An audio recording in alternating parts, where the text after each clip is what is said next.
अस्सलाम वालेकुम। आज हम कसरों का ज़रब करना सीखेंगे। तो ज़रब या तकसीम करने के लिए हमें पहाड़े याद होना जरूरी है और कसरों का ज़रब के तरीके से ही किया जाता है। बहुत ही आसान है, लेकिन इसमें कभी कभी हमें पहाड़े पढ़कर तकसीम भी करना पड़ता है और पहाड़े पढ़कर ज़रब भी करना पड़ता है, इसलिए पहाड़े याद होना जरूरी है। तो याद रखिए, दो कसरों का ज़रब करते वक्त शुमार कुनिंदा का हासिल ज़रब शुमार कुनिंदा के मुकाम पर और नसब नुमाओं का हासिल ज़रब नसब नुमा के मुकाम पर लिखते हैं। आसान लफ्जों में ये कहेंगे हम, ऊपर की ज़रब ऊपर करना है, नीचे की ज़रब नीचे। शुमार कुनिंदा की ज़रब शुमार कुनिंदा की जगह लिखेंगे, नसब नुमा की ज़रब नसब नुमा की जगह लिखेंगे। तो हमको पहाड़े याद होना चाहिए, हम फौरन ज़रब करके लिख सकते हैं। इसके लिए हम मशकी सेट 12 लेते हैं। इसका पहला सवाल है 7/5 ज़रब 1/4। इनकी ज़रब करना है कसरों की, तो शुमार कुनिंदा की ज़रब शुमार कुनिंदा की जगह लिखेंगे या नसब नुमा की ज़रब नसब नुमा की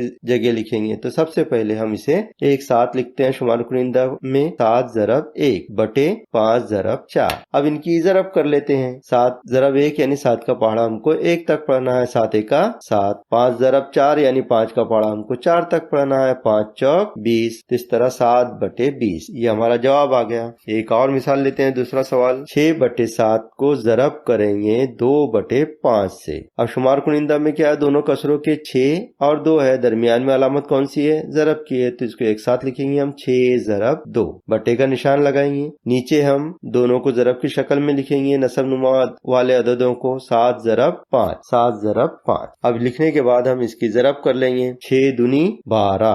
अब 7 ज़रब 5 यानी 7 का पहाड़ा 5 तक पढ़ेंगे, 7 पंजे 35। ये जवाब आ गया 12/35। तो इस तरह हम प्रैक्टिस करेंगे तो हम डायरेक्ट भी जवाब लिख सकते हैं। जैसे यहाँ हमने 6 ज़रब 2/7 ज़रब 5 लिखा है, तो यहाँ पे हम डायरेक्ट भी कर सकते हैं, 6 दूनी 12 7 पंजे 35। लेकिन कुछ कसरों की ज़रब में हमको थोड़ा ध्यान भी देना पड़ता है, तवज्जो देना पड़ती है, और वो कौन सी बातों पे हमें तवज्जो देना है वो मैं बता रहा हूँ आपको, याद रखिए। इसके लिए मैं मश्क नंबर 12 का छठा सवाल लेता हूँ, 9/7 ज़रब 7/8। अब इसको हम ज़रब की शक्ल में पहले लिख लेते हैं, 9 ज़रब 7 यानी शुमार कुनिंदा का ज़रब हमने शुमार कुनिंदा की जगह लिख लिए हैं। अब नसब नुमा के आदाद का ज़रब नसब नुमा की जगह लिखेंगे, 7 ज़रब 8।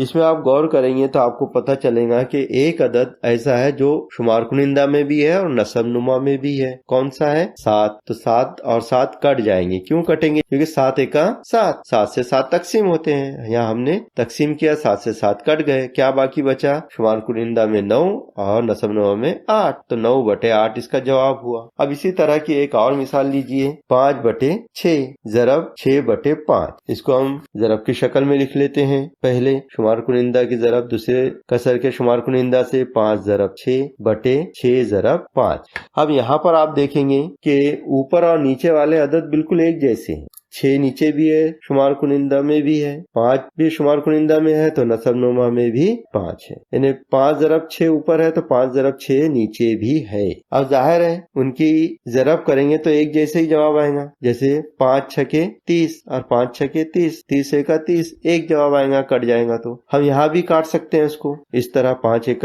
5। अब क्या बच गया हमारे पास में, शुमार कुनिंदा में 6, नसब नुमा में 6, इसको एक बार और डबल लिख लेते हैं, 6/6। इसका मतलब क्या हुआ, 6 को 6 से तकसीम करना, 6 का 6, तो ये एक जवाब आएगा। तो इस तरह अगर एक जैसे आदाद हो शुमार कुनिंदा और नसब नुमा में तो उन्हें हम कट कर देते हैं, और अगर नसब नुमा के अदद के पहाड़े में शुमार कुनिंदा का अदद आता है तो हम उसे भी तकसीम कर सकते हैं। लेकिन शर्त यह है कि ज़रब का अमल हो, शुमार कुनिंदा में भी ज़रब का अमल हो और नसब नुमा में भी ज़रब का अमल हो, तभी हम पहाड़े पढ़कर उसको कट कर सकते हैं। देखिए एक और मिसाल, 6/17 ज़रब 3/2। अब यहाँ पर एक जैसे आदाद आपको नजर नहीं आ रहे हैं, लेकिन यहाँ हमें ये नजर आ रहा है कि 2 के पहाड़े में 6 आते हैं, इसलिए हम 2 से 6 को तकसीम कर सकते हैं। इसलिए पहले हम शुमार कुनिंदा के आदाद लिख लेते हैं ज़रब की अलामत के साथ में, 6 ज़रब 3 बटे, अब नसब नुमा के आदाद लिख लेते हैं ज़रब की अलामत के साथ में, 17 ज़रब 2। अब हम 2 के पहाड़े से 6 को तकसीम करेंगे, 2 तिया 6। अब क्या बच गया हमारे पास, शुमार कुनिंदा में 3 ضرب 3 ضرب 3 बटे 17। अब शुमार कुनिंदा की ज़रब करके शुमार कुनिंदा में लिख देंगे 3 तिया 9 बटे 17, 9 बटे 17। तो ये ज़रब बहुत ही आसान है कसरों की ज़रब। इसमें शुमार कुनिंदा की ज़रब करके शुमार कुनिंदा में लिखते हैं, नसब नुमा की ज़रब करके नसब नुमा में लिखते हैं। लेकिन अगर शुमार कुनिंदा नसब नुमा में एक जैसे अदद हैं, दोनों एक जैसे हैं, तो वो देखना है, या एक एक भी रहा तो हम उसे कट कर सकते हैं पहाड़ा पढ़कर। इस तरह से हम कसरों की ज़रब करते हैं।